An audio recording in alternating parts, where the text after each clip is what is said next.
I've never been great at math. Numbers just don't stick in my brain the way literature or history does. So, when I signed up for advanced statistics during my sophomore year at Whitmore College in Vermont, I knew I was screwed unless I found help. That's how I ended up in the basement study group at Hartley Library, a decision that still haunts me 3 years later. The group formed organically during the second week of September. I was struggling through problem sets in the library's main reading room when this guy from my dorm, Tyler, walked up and asked if I wanted to join a study group that met Tuesday and Thursday nights. I agreed immediately, desperate for anything that might save my GPA. He told me to meet in Hartley's basement level, room B7, at 8 p.m. Hartley Library was built in 1887, and you could tell the building had this oppressive Victorian architecture, lots of dark wood, narrow staircases, and these old gas lamp fixtures still embedded in the walls even though they'd been converted to electric decades ago. Most students avoided the basement entirely because it was cold and smelled like mildew mixed with old paper.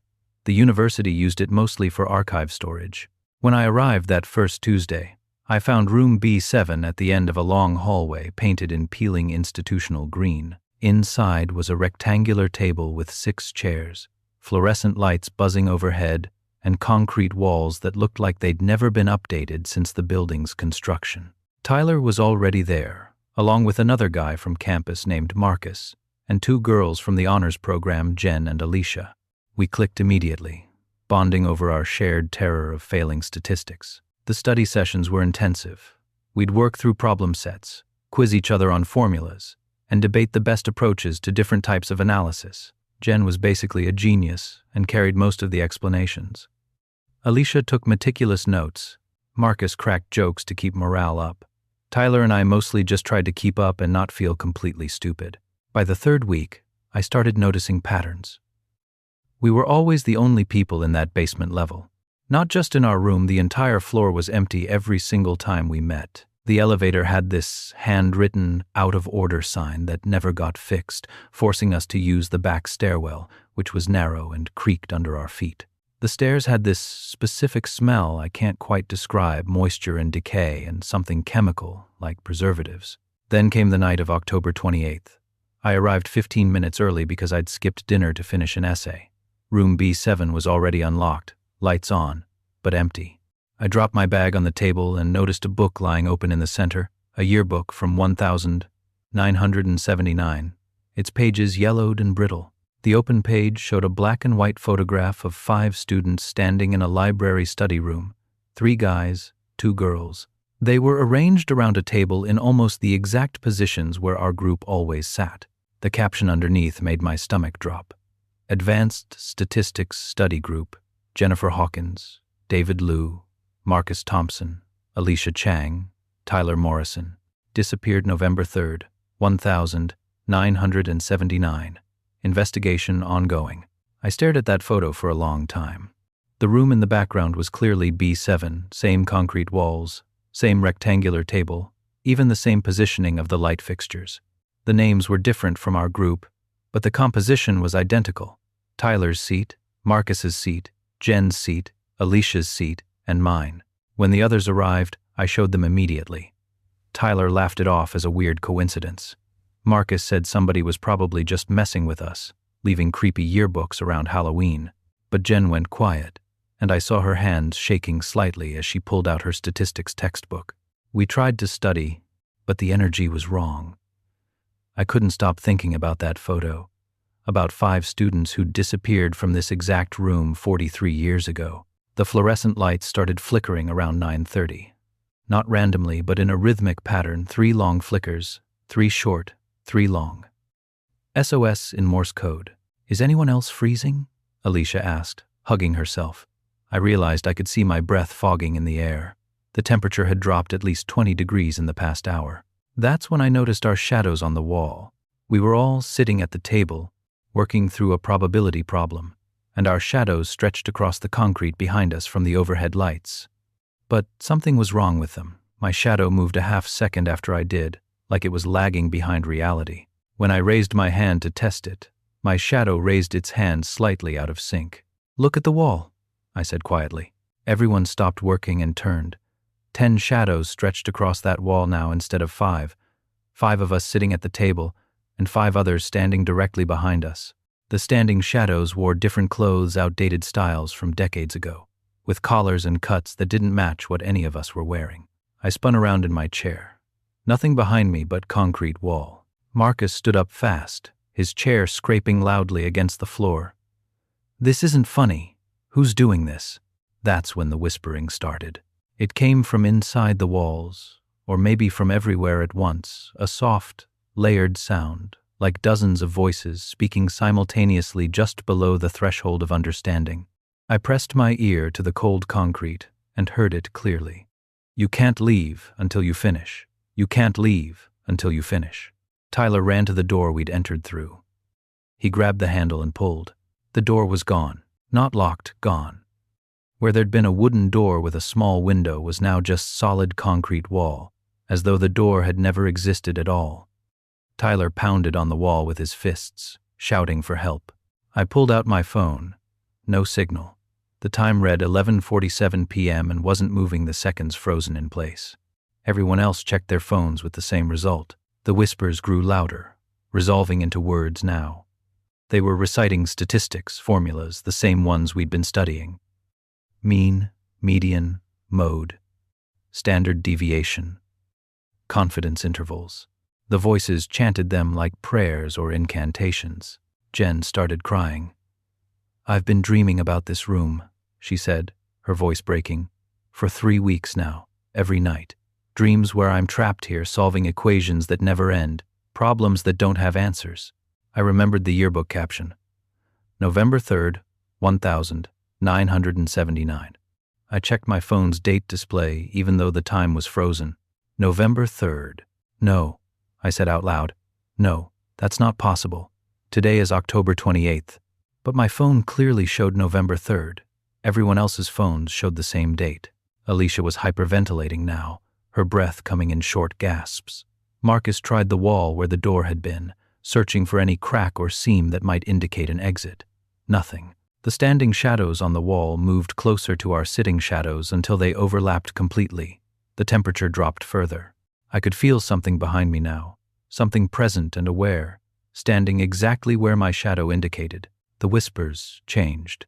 They started speaking in individual voices, introducing themselves. "My name is Jennifer Hawkins. I'm a sophomore. I'm David Liu. This is my 3rd year." Over and over, the 5 names from the yearbook. I don't remember what happened next. My memory cuts out completely, like someone edited out the footage of the next few hours. I woke up in my dorm room on November 4th at 3 in the afternoon. Tyler was in his bed across the room. We'd requested to be roommates after the study group formed, and he was staring at the ceiling, awake but not moving. "Did we get out?" I asked. He didn't answer for a long time. Finally, "I don't know. None of us talk about it. We finished the semester without attending another study group session, working alone in our separate rooms. But here's what I can't explain. When I checked my statistics grade at the end of the term, I had a perfect score on every single assignment from October 28th onward, including assignments I never turned in. So did everyone else from the group. The professor even sent me an email congratulating me on my exceptional late semester performance. I've gone back to Hartley Library a dozen times since then, trying to find room B7. The basement level looks completely different now, renovated, with different paint and modern lighting. There is no room B7 on any map or directory. When I asked a librarian about it, she said the basement was remodeled in 1982 and the old study rooms were converted to storage space that students can't access. But sometimes, late at night when I'm trying to fall asleep, I hear them, those whispers reciting formulas in the darkness of my room, and I know that somewhere in a basement that might not exist anymore, 5 shadows are still standing behind 5 empty chairs, waiting for the study session to end. The session that will never, ever end. I moved into Whitmore House during the spring semester of my junior year, which should have been my first warning sign. Nobody transfers into a residence hall halfway through the year unless something's wrong, unless rooms have opened up unexpectedly because students couldn't handle living there anymore. Whitmore House was one of the oldest buildings on campus, built in the 1922 as a men's dormitory, and later converted to co-ed housing. It had that distinct institutional smell, floor wax, industrial cleaning products, and something older underneath that I could never quite identify. My room was 304, a double on the third floor that I'd be sharing with a sophomore named Derek. On move-in day, I met our resident assistant. His name was Marcus, a fifth-year senior who introduced himself with an intensity that made me uncomfortable. He stood too close when he talked, maintained eye contact just a little too long, and explained the floor rules with an obsessive level of detail. "I do room checks every night at 11:30, he said, just walking the hallway, making sure everyone's safe and following quiet hours. "You'll hear me outside your door, that's normal. I'm just making sure my residents are okay." Derek seemed unfazed, but something about Marcus's smile felt rehearsed, like he was performing normalcy rather than embodying it. The first week was relatively quiet. I'd be in bed by midnight most nights, trying to adjust to my new schedule, and I'd hear Marcus's footsteps in the hallway right on time, 11:30 exactly. He walked slowly, deliberately, and I could hear him pause at each door for a few seconds before moving to the next room. Except at my door, he stopped for longer. Much longer. I'd be lying in bed, lights off, and I'd hear his footsteps approach. They'd stop directly outside 304, and then nothing. Just silence and the faint shadow of his feet visible in the gap under the door. He'd stand there for 2, sometimes 3 minutes before finally moving on. I told myself he was just being thorough, that he took his RA responsibilities seriously. Then Derek transferred out. It happened suddenly, during the third week of the semester. I came back from class one Thursday afternoon and found Derek packing his belongings frantically. He wouldn't look at me when I asked what was wrong. "I can't sleep here," he said. "I haven't slept in days. He's always watching, always listening. Don't you feel it?" "Marcus?" I asked. Derek just zipped his duffel bag and left. Housing moved him to a different building that same day, leaving me alone in the double room. That's when things escalated. At first, it was small things. I'd come back from class and noticed my textbooks had been rearranged on my shelf, no longer organized by subject but by height. My desk chair would be turned to face the wall instead of the desk. My closet door would be standing wide open even though I distinctly remembered closing it. I reported it to Marcus during our next floor meeting. He listened with that same too intense focus, nodding slowly. "I'll look into it," he said. Maybe maintenance came in to check something. But I knew maintenance hadn't been there. The work order system would have notified me. I decided to set up a webcam. I had an old one for video calls that I positioned on my bookshelf, angled to cover the door and most of the room. I started recording before I left for my 2 p.m. sociology class and let it run for 2 hours. When I reviewed the footage that evening, my hands started shaking. The recording showed my empty room. The door never opened. I could see it clearly in the frame, completely still. But at exactly 2:47 p.m., my desk chair began to rotate slowly on its own, turning until it faced the wall. Then my closet door swung open gradually, its hinges creaking audibly on the recording, and Marcus walked out of the closet. He emerged from a space that was maybe 3 feet deep, stepping out as casually as if he'd been standing there comfortably. He stood in the middle of my room for nearly 10 minutes, completely motionless, staring at my bed. His expression was blank, almost serene. Then he walked back into the closet and pulled the door shut behind him. I watched that section of video 8 times, trying to make sense of it. The closet was shallow. I'd unpacked my clothes in there. I knew every inch of it. There was a solid back wall, no hidden doors, no panel that could open, certainly no space for a full-grown person to hide. But I just watched Marcus enter and exit that closet as though it led somewhere. I confronted him that night when I heard his footsteps during the 11:30 room check. I threw open my door while he was standing there, and we faced each other in the fluorescent hallway light. "I need you to explain something," I said, pulling out my phone and showing him the video. He watched it calmly, no change in his expression. When it finished, he looked up at me and smiled that same rehearsed smile from move-in day. "I need to make sure my residents are safe," he said quietly. "All of them. Even the ones who left." "What the hell does that mean?" I demanded. He didn't answer. He just turned and walked down the hallway, humming something under his breath that might have been a lullaby. I watched him enter the RA apartment at the end of the hall and close the door. I went back to my room and checked the closet immediately.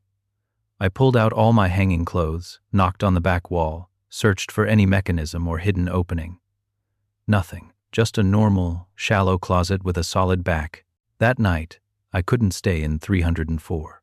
I went to my friend Jordan's room in the building next door and asked if I could crash on his floor.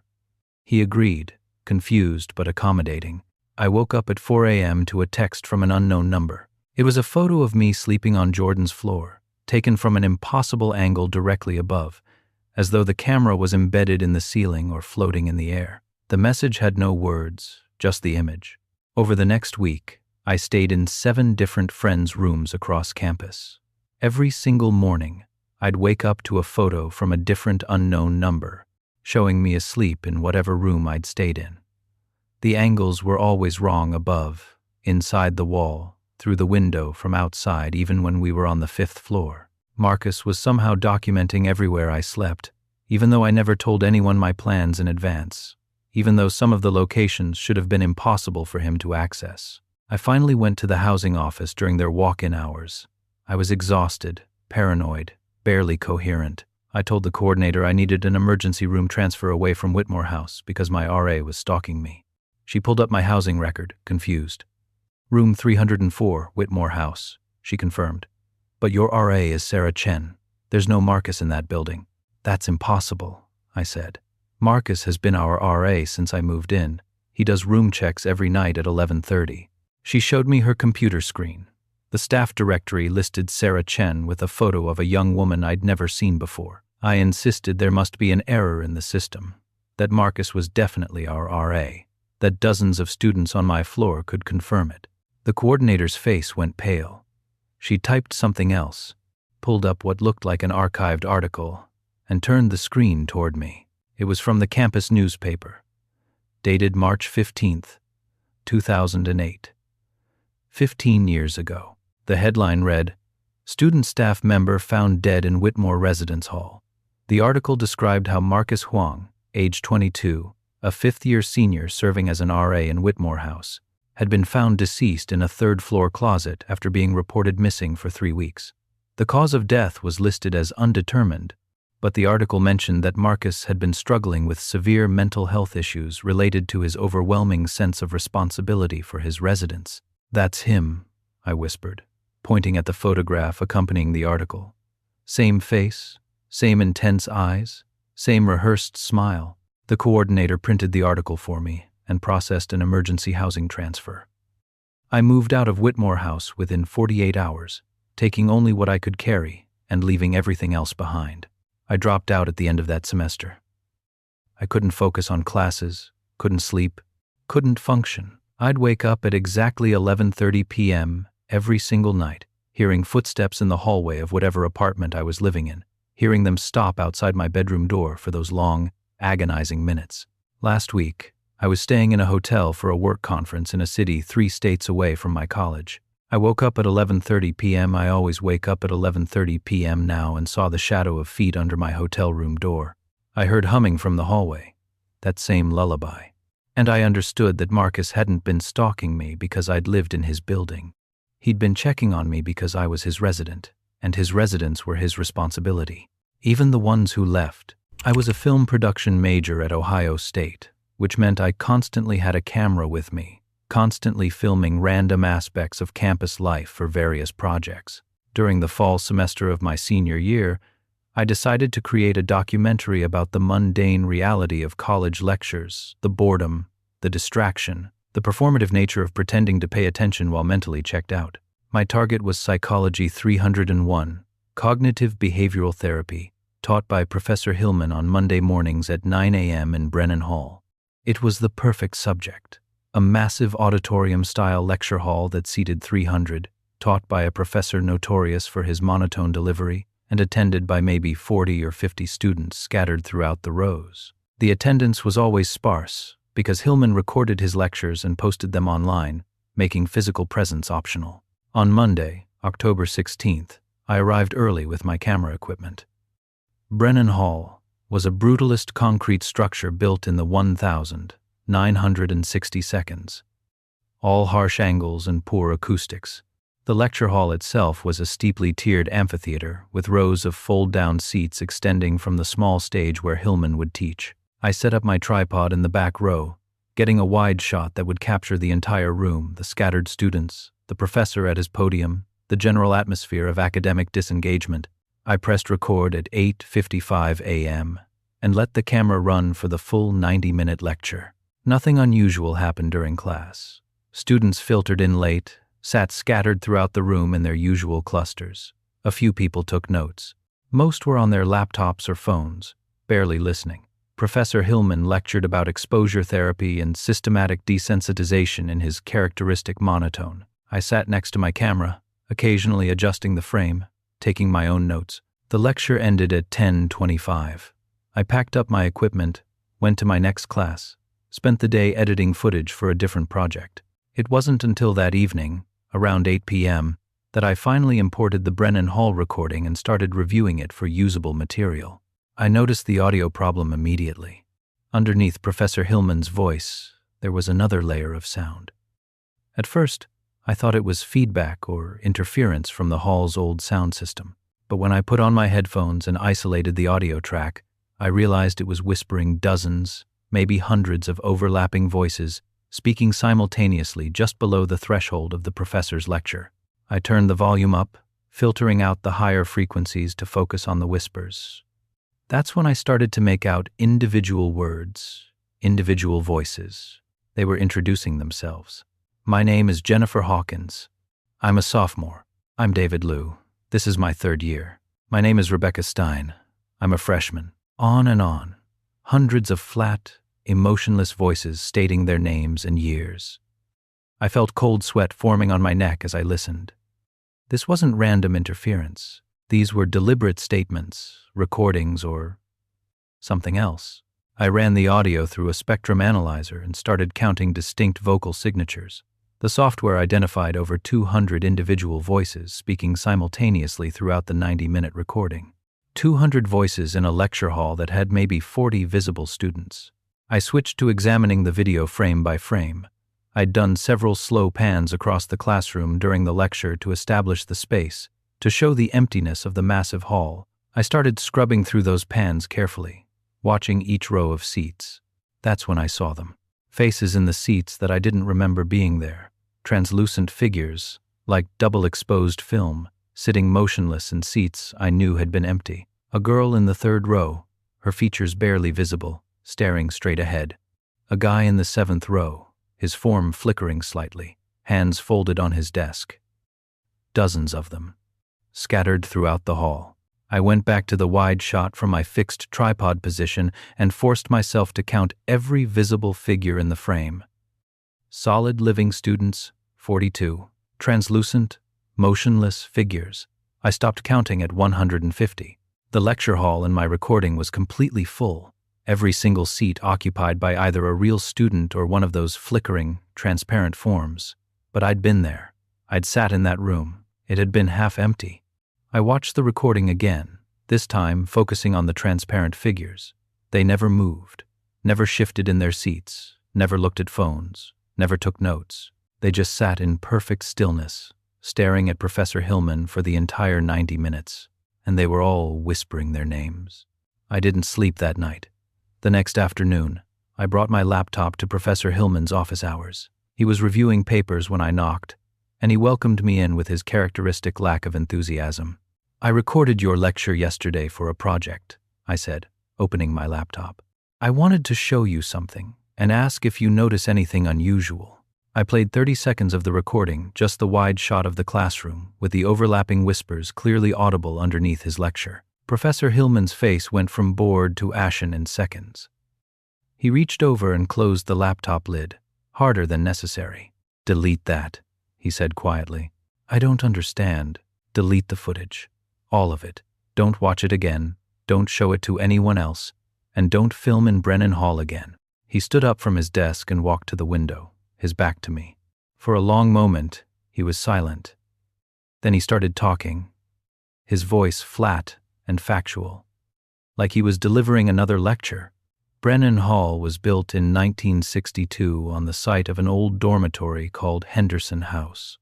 On November 3rd, 1959, Henderson House burned down during a fire drill that went wrong. Someone thought it would be funny to chain the exit doors shut as a prank while students were evacuating. 217 students died trapped inside. The university covered it up as much as possible, settled with families quietly, demolished the ruins, and built Brennan Hall on the same foundation 3 years later. I felt my stomach turning as he talked. Every professor who teaches in that lecture hall for more than a semester reports the same experience, he continued. The feeling of being watched by a full classroom, even when attendance is sparse. Sometimes you'll hear whispering during your lectures. You learn to ignore it. Sometimes you'll see movement in your peripheral vision in seats you know are empty. The students who died in Henderson House never left. They're still attending class, still sitting in their assigned seats, still trying to complete the semester they never finished. That's why you record your lectures and post them online, I said slowly. You're trying to keep living students out of that building. He didn't confirm or deny, just stared out the window at the campus below. Delete the footage, he repeated. That's my advice. What you do with it is your choice. I didn't delete it. I graduated in May and took the file with me, stored on an external hard drive along with hundreds of other projects and recordings. I told myself I'd never watch it again, but that was a lie. I've watched it dozens of times over the past 2 years. And Professor Hillman was wrong about one thing. It's not just that the building is haunted. The recording itself is somehow active, somehow changing. Every time I watch the footage now, there are more translucent figures than the time before. Seats that showed living students in the original recording now show those flickering, motionless forms instead. The whispers on the audio track are getting louder, easier to distinguish. And last month, I saw myself. I was scrubbing through the wide shot from the back row, frame by frame, when I noticed something in the 8th row, 3 seats from the aisle. A translucent figure that looked familiar. I zoomed in as much as the resolution would allow. It was me. Or a version of me. Sitting in a seat I never occupied during that lecture, staring directly at where I'd actually been sitting with my camera, mouthing words I couldn't hear. I isolated the audio from that timestamp and amplified it, filtering out everything except the specific frequency range that seemed connected to that figure. My own voice whispered, "My name is Kevin Martinez. I'm a senior. My name is Kevin Martinez. I'm a senior." Over and over, flat and emotionless, the same introduction the other voices were giving. I'm still alive. I'm sitting in my apartment right now typing this, trying to make sense of what I recorded. But every time I watch that footage, the translucent version of me in row 8 becomes slightly more solid, slightly more visible. And the me that's sitting here, typing this, feels slightly less substantial, like I'm becoming the recording instead of the person. I should delete the file. I should destroy the hard drive. But I can't stop watching. Can't stop checking to see how much more solid the other me becomes each time. Tomorrow is November 3rd. I've been having dreams about walking into Brennan Hall, finding my seat in row 8, sitting down next to all those other motionless students, and finally understanding what they're waiting for. I think I'm supposed to attend that class. I think I've always been supposed to attend that class. And I think when I do, I'll finally stop feeling like I'm disappearing. Transferring schools halfway through freshman year is supposed to be a fresh start, a chance to reset when things haven't worked out at your first choice. For me, it was practical. My parents relocated to Massachusetts for my dad's job, and switching to a state school closer to their new home made financial sense.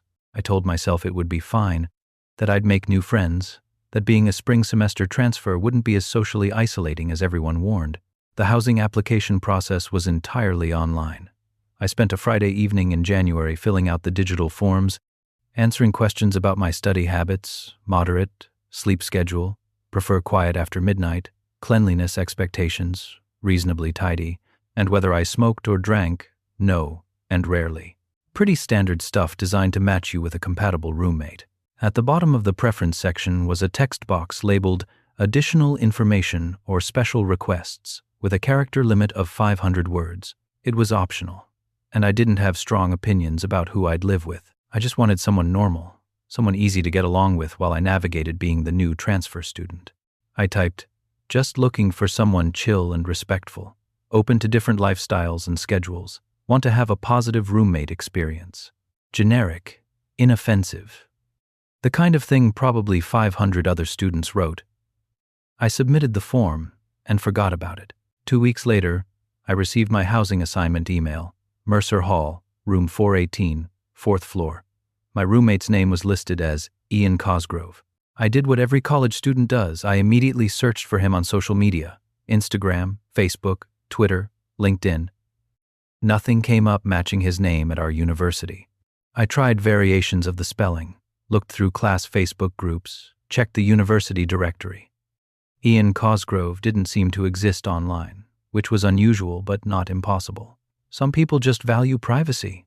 Move-in day was January 28th, a gray Sunday with temperatures in the low 20s. My parents helped me carry boxes up to the 4th floor of Mercer Hall, an older brick building from the 1972, with narrow hallways and temperamental heating. Room 418 was at the end of the corridor, away from the RA's room and the common area.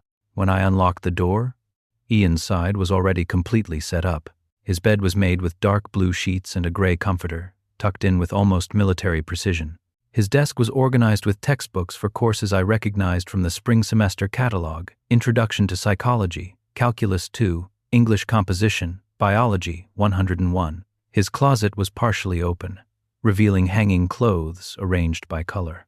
A towel hung neatly on his designated hook in our shared bathroom space. His side of the room looked lived in, fully inhabited, ready for the semester to begin. But Ian wasn't there. My parents and I unpacked my belongings over the next 2 hours. I kept expecting Ian to walk in, to introduce himself, to make the awkward small talk that new roommates make. He never showed up.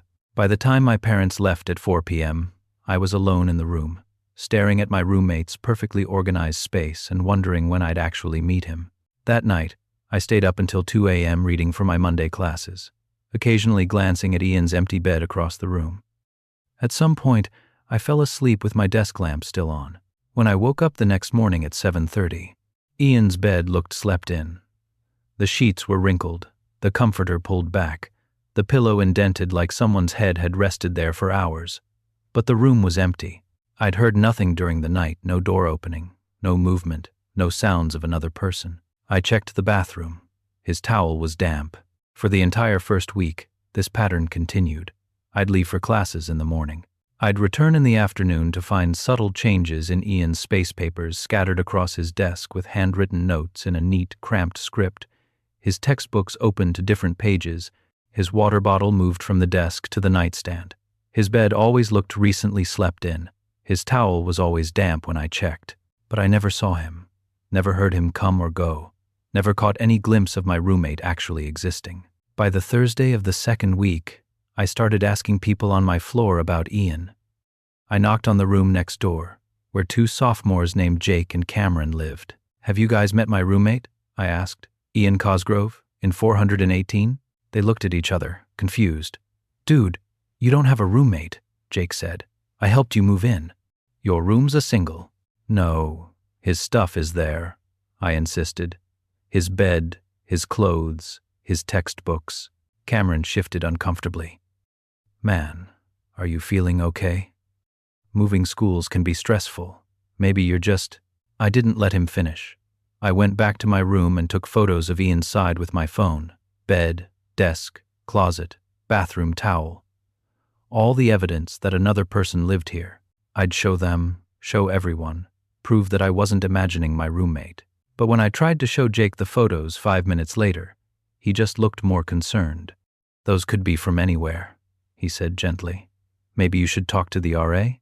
I went to the housing office instead, during their walk-in hours on Friday afternoon. I brought my phone with the photos, ready to demand an explanation for why everyone was pretending my roommate didn't exist. The administrator pulled up my housing assignment on her computer. "Room 418, Mercer Hall," she confirmed. "Single occupancy, no roommate assigned." "That's wrong," I said, showing her the photos. "Ian Cosgrove. He's in the system somewhere." She typed the name into the student database. "No, current student by that name enrolled this semester. Are you sure?" "I'm sure. His name was on my assignment email. His stuff is in my room." She looked at the photos on my phone, her expression shifting from professional courtesy to something like pity. "Transferring schools can be very stressful," she said carefully. "Sometimes students experience adjustment difficulties. We have counseling services available." I left before she could finish that sentence, anger and confusion churning in my stomach. Everyone was treating me like I was having a breakdown, like I'd invented a roommate to cope with loneliness. But Ian's belongings were physical, tangible, real. I could touch his textbooks, smell the detergent on his towels, see his handwriting on his notes.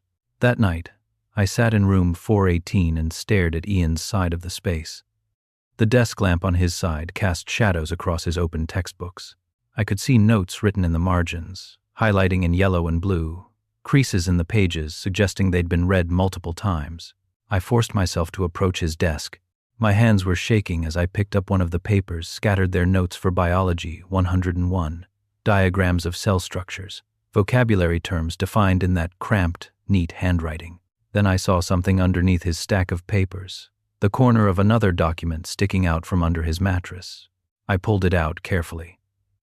It was a printout on standard letter paper, slightly crumpled, dated 3 years ago, January 2020. At the top, I recognized the university housing logo and the title, Roommate Request Form. It was identical to the form I'd filled out 2 weeks earlier, same layout and questions. But the handwriting in the Additional Information or Special Requests section made my blood run cold. In that same cramped, neat script from Ian's class notes, someone had written, "I died in room 418 inches, October 2019. I just want to have a roommate again. Please don't leave me alone. I'll be chill and respectful. I just don't want to be alone anymore." The signature at the bottom read, Ian Cosgrove. My hands were shaking so badly I almost dropped the paper. I pulled out my phone and searched, Ian Cosgrove Mercer Hall death. The first result was an article from the campus newspaper archives, dated October 24th, 2019. Sophomore found deceased in Mercer Hall dormitory. The university community mourns the loss of Ian Cosgrove, 19, a sophomore psychology major who died by suicide in his residence hall room on October 22nd. Cosgrove had been struggling with depression and social isolation following his roommate's unexpected withdrawal from school at the semester break. He was found in room 418 by residence life staff during a wellness check. The article continued with information about campus mental health resources and counseling services. There was a photo of Ian, a thin guy with dark hair and sad eyes, wearing a university hoodie. I sat on my bed holding that roommate request form, trying to process what I was reading. Ian had died 4 years ago in this room after his roommate left him alone mid-semester. And somehow, his housing request form from before his death had, matched with mine? I requested an emergency housing transfer the next morning. I told the housing office I was experiencing severe anxiety and needed a different living environment for my mental health, which they accepted without question or detailed explanation. By Monday, I'd moved to a double room in a different building with a living, visible roommate who I could actually see and hear. I never told anyone the real reason I left room 418. I never showed anyone that roommate request form. I left it where I found it, under Ian's mattress, with all his other belongings that the housing office swore didn't exist. But here's the part that still keeps me awake at night, that makes me question everything about what happened. 3 months after I moved out, I was going through my email drafts folder looking for a paper I'd started and saved.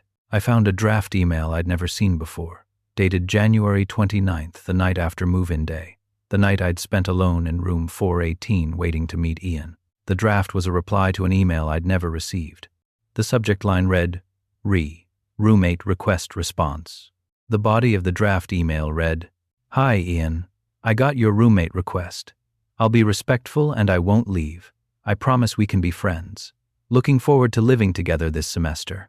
I didn't write that. I never opened that draft. I have no memory of typing those words. But there it was, in my sent folder, timestamped at 2:47 a.m. on January 29th. And the recipient email address, Ian Cosgrove 418@university.edu. I clicked on the address. This email address does not exist. I graduated last spring and moved 3 states away for a job. I tell myself that I've left whatever happened in room 418 behind, that it was just a strange experience during a stressful transition period. But every few weeks, I get an email from that same address, Ian Cosgrove 418@university.edu. The emails contain no text, no attachments, just a subject line that's always the same. Thanks for not leaving. My email client shows the sender address as invalid, shows the emails as undeliverable, but they appear in my inbox anyway, dozens of them now. A reminder that somewhere in a dorm room I abandoned 4 years ago, someone or something is still grateful that I answered a housing request that came from a person who died before I ever enrolled. I just wanted a chill and respectful roommate. I should have been more specific about wanting one who was still alive.